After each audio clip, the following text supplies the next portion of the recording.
If we find irrefutable evidence of an ancient civilization on Mars tomorrow, everyone is going to be stunned.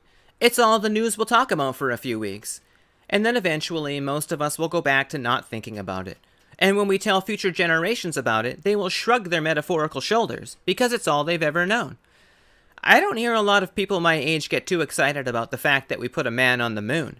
But when my parents watched it happen, they could barely believe their eyes. Because when they were kids, the moon was way out in space, and humans had no conceivable way of getting there.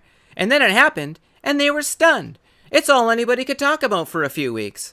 And then they had some beers and went back to focusing on their lives. Because moon landings were just the way things were from now on.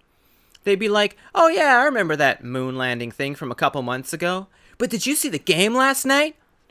Our realities can face dramatic changes, and for a while it affects us profoundly, but it doesn't have a lasting effect on most of us, because we care more about what's going on in our lives than we do about things that don't have an immediate impact on us. We were all born into a world that has been through incredible change, but we don't care because everything feels like it's the way it should have been when we entered the world. Kids today have grown up with smartphones in their hands. Their grandparents couldn't even conceive what the internet was when they were kids. And I had to use a big computer which had to dial a phone number to get internet access. The fact that kids can pull something out of their phones that is constantly connected to the internet doesn't blow their minds, because it's all they've ever known. And this is why we can't have time travel. Because going forward and seeing how much technology has advanced would be too mind-blowing for everybody.